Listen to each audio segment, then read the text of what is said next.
So listen, last year I took a little trip to China. How about I recap it for you right now?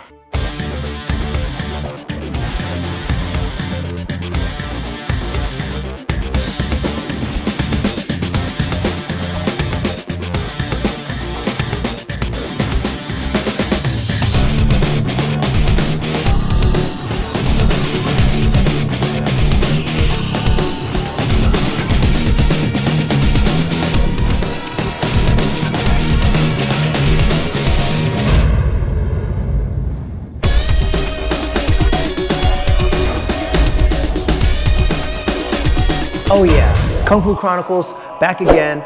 This time I thought it'd be kind of fun to just recap a trip that I took last year. For the very first time I went to China. Specifically, Danfang, where the Shaolin Temple is located. And I met a group of buddies out there and I figured I'd get them on Zoom so we could all recap at the same time, make it a lot more fun. There I am. All right, yeah. So obviously I'm with my guys. We did this China trip a year and a month ago. So Dieter and David, what's up, guys? What's up? Yeah, so just kind of doing some recollections and all this stuff from the trip. Any memorable, great memorable moments, or any your number one memorable moment from the trip that you can think of? I'll throw it out there. I think Datmo's Cave was pretty much, that was amazing. Datmo's Cave behind me. Yeah, Datmo's Cave. Yeah. Yeah. That was awesome. I do think that was probably one of the more memorable days. I remember us spending a good amount of time together too on that day, the three of us. Yeah. And Dieter, I remember you had a moving experience that day. We all did. It was intense. I think so. Yeah. I didn't think it would be that crazy once I got in there. You're kind of waiting to get up there and go in. Yeah. And I totally felt different when I came out. Where I was I think when I went in there, I kind of prayed just for my family and all this kind of stuff, and it was this weird. It was secluded. You knew it was something historical, and it's really quiet in there. And the guy's hitting the bell as you bow. Yeah. It was this weird euphoric feeling of and I remember I think I came out was just they're gonna see me crying. This is weird. Well, it was semi-spiritual, right? It really was. I don't know if it was very spiritual. I don't know if it was semi anything. Okay. Well, I mean, perception wise, for me, it had that spiritual moment. I'm all right, yeah, this is kind of cool. And it took for however long it took us to climb all those damn stairs to get to the very top. So hiking Damu's Cave today. Up above in China. Crazy. Yeah. I have here, there's a couple of shots from here. Oh yeah, sure. It's up at the top. David's our archive guy. He has all the video. Yeah. The archival footage. You know what's crazy from this view that you're showing? I had my Google because I had Google Fi. My phone worked normal like it was back in the U.S. Yeah. And from those views at the top, I actually FaceTimed with my wife, and they was talking to her, and my kids could see everything behind me. That was a pretty cool sort of thing where when I was there in '96, I was taking photos on a little roll of film and trying to tell people about it later to share that immediately was very strange. That's very strange. I don't know if you remember this. I got super weird up there, but my dad had passed just 1 year ago prior to that. And I had a voicemail from him that was this long, for my birthday that year.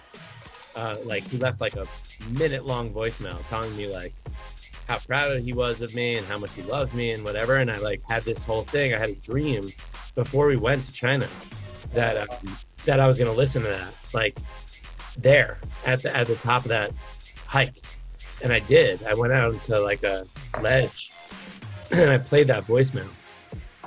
It was awesome. The fact that three of us figured out that we're all just going to drink beer at the end of every day and go out for the rest of the day. That was a huge thing. We didn't know each other. But somehow we sort of were just dude, all right, to decompress from all the shit we've gone through for the day. Let's all meet afterwards and have beers. And have a beer. Have it thinged out. Figure it out. So, You want another beer? Of course you do. the first 4 days we stayed at, we went and trained at, what was it, the Lohan School? Wasn't that the name of it? Yeah, Lohan. Yeah, the Lohan Yeah. School, right? Lohan, So, yeah. you have any pictures of like those you could pop up? Or? Yeah, of course. I got pictures of everything. And what was the name of the form that we learned? You guys know better. Ouch, than man. us. Nice. So we spent Ouch, 4 man. days, learning that form. I teach that form now at my school. No, I just remember we were like 4 days in the hot sun learning that form, and literally by day 4 we were all just done. And then I got deathly sick and I was out for 3 days. Yeah. You guys, I think that's when I forgot it. you guys so That's a good sick, one. bro. That's a good reason to not remember that form. Yeah. So behind me right now in my Zoom is the Shifu, the owner of the school, his house, Yes. right? Yeah. And he was straight out of a kung fu movie. Here he is. Yeah, he was. Yeah, he was. If that's not 36 Chamber, I don't know what it is. And then we learned how to play. We learned how to play that jam. Yeah, does anyone remember the name of that instrument? I can't remember. Mushin. That was nice. That actually was kind of cool. I won't lie. And when the lady played for us, I was blown away. Like She was amazing. That was Yeah, next just an level. amazing music teacher. She was awesome. She was amazing.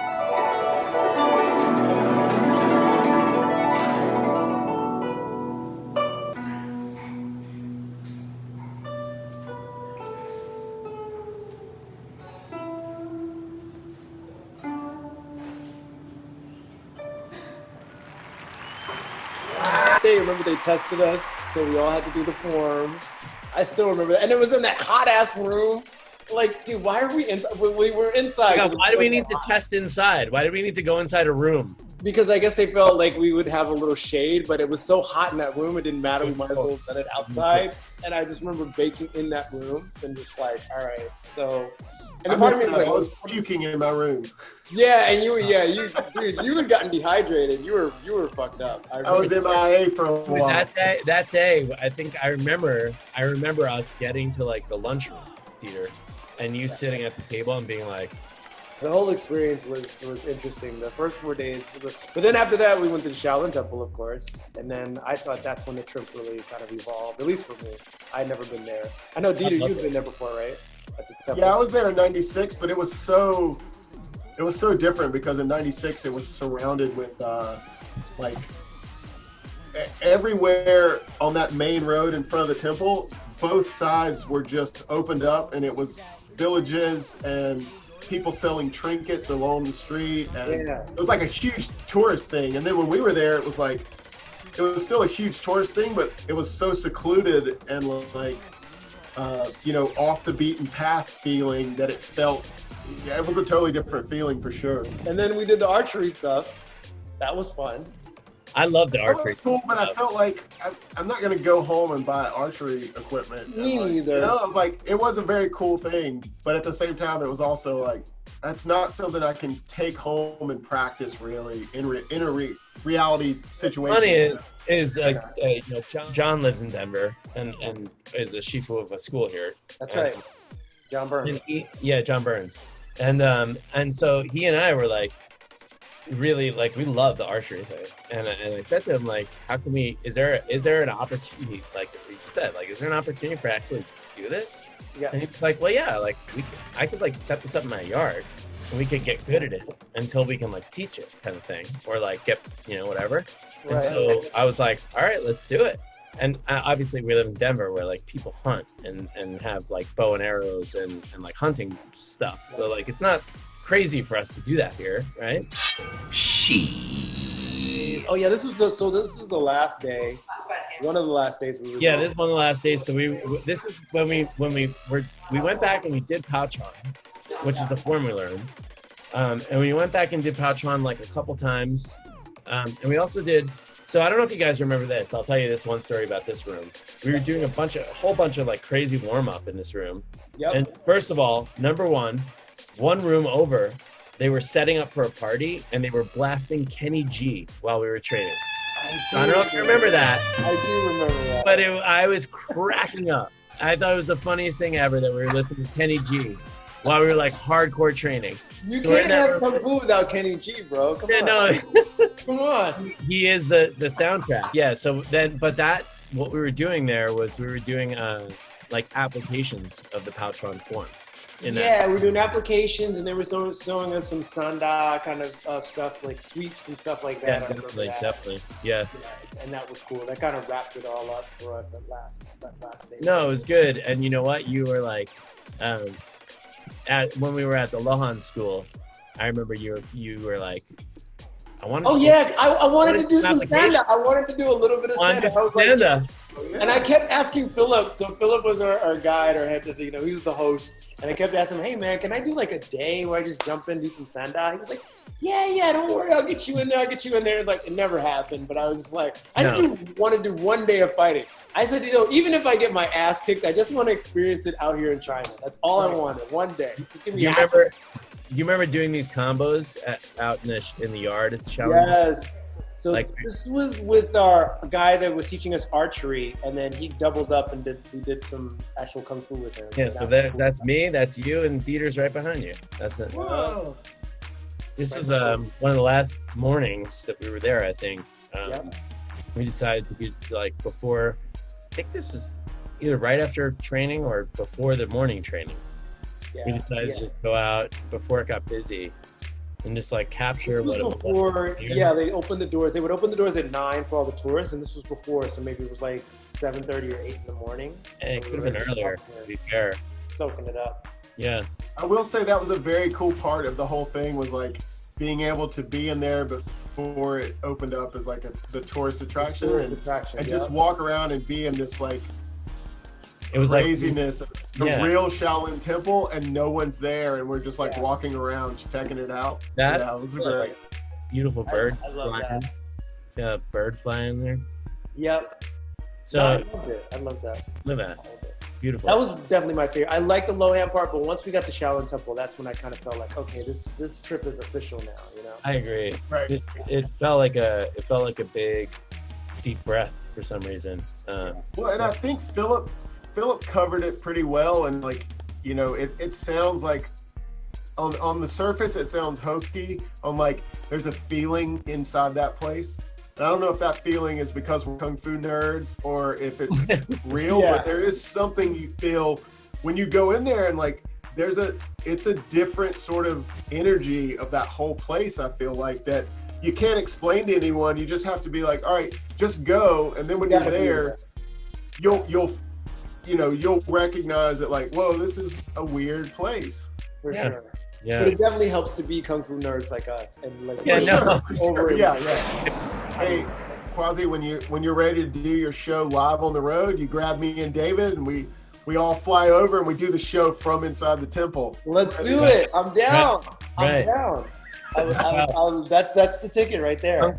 Kung Fu Chronicles from the birthplace. Kung Fu Chronicles. We have a silent investor, right? David, you can help yes. What are you talking about? I don't know. This is Quasi and I filming the promo to the new Kung Fu Chronicles that's coming out. On the road. This is 2021. This is the intro. Your entrance was good. His was better. I don't think I got to ask you guys, like, between the two of you, I think I briefly asked you guys, so like, how long have both of you guys been training in Shaolin Kung Fu? So I had the opportunity to go to Shaolin for a month in '96. Nice. And then from there, I became like dedicated martial artist. When I came back in like '99, a couple of the monks moved to Houston, and by 2001, I was living in Houston and helping run a school and training, and then it's been on and off since then, and now I'm all back. After this trip with you guys, I'm like way back in, just every day trying to do something and train and get better. And yeah, it's an addiction for sure. Yeah, and you went, speaking of '96, you went when Matt Polly went, right? The guy who wrote American Shaolin, didn't you? Or? Right, so I went with Matt Polly. So he spent, I think, '91 and '92, he lived at Shaolin. Right. What about you, David? So I started Shaolin Kung Fu in New York with Shifu Shi and Ming, who's like quite a celebrity. Okay. Yeah. Right, like he trains the Wu-Tang Clan. The guy who trained the RZA, right? Yeah, and still does. And still does. Represent. You know what I mean? My first daughter was born, and right after she was born, I was like, I don't have time to do anything but have a daughter, so I'm not training anything. And when I got out to Denver, that was when my Shifu had just moved out here, and his Shifu, he's a disciple of a same generation master who runs the Chicago Shaolin School. So he's effectively my grandmaster, essentially, I guess you say. But my Shifu is a disciple. He's actually younger than me, and I'm his disciple now. So I'm a 36th generation disciple. My disciple name is Shimei Guang. Guang is the name that he gave me, which means light. And so with him, I took it to another level, right? Like I got very serious with it, it's not just, forms and applications, but it's meditation and Tai Chi and Tai Chi and Qigong and all the practices that are in there. And now I understand sort of the landscape of more of what Bruce Lee was doing, right? Where there's a palette that you want, right? Where it's not just one color and one thing. And so while like Shaolin will always be my anchor, I'm trying to figure out how to build more colors on the palette, I would say. And Quasi, I think you probably do the best job of the three of us of that, in that you've done other types of Kung Fu, you've done probably some karate or taekwondo. Yeah, I did a little karate in the beginning. I do Krav Maga now. So yeah, no, I totally. Now, and I did taekwondo starting 6 years old, right? So martial arts has been we're all martial arts dorks. I wanted to give a final thanks to our host Philip, who obviously he kind of put everything together, and the guy's amazing. We got a chance, David, you and I, to go out to his school in Vegas. Anybody watching, you guys should definitely check his school out, or at least Zoom. Again, all the things that we think about Philip because of his just ability to explain more than anything. Yeah, because he was a really great translator. He knew the language, and he knew both the language and the martial arts language. So it really and that's also a big thing. That's a big thing. And so it's how can you understand what's being said and then take the philosophy or concept and translate it into something that people who don't speak that would understand. Do you speak any English? Yeah. No, for Philip's sure. the best at that. Yeah, and he did really well with that. So summing it all up, like I said, it's a trip I love. Did you guys do it again? Yeah. Oh yeah. Oh yeah. Okay, cool. Yeah. The three of us, we got to do it. Come Oh, on. absolutely. Well, thanks guys. Thanks for recapping with me. It was a lot of fun. All right, so that's how it went down a year plus later. My trip to China, Shaolin Temple, and more. Had an amazing time. Thanks to the guys for recapping with me, Dieter and David. And I'm hoping to go back again after everything kind of settles down, obviously, with the pandemic and everything that's going on. Listen, go ahead and subscribe if you have not already. Let me know your ideas on more videos to come, or you can always hit me up on my social media when you get a second. See you guys in the next round, Dan. Keep punching.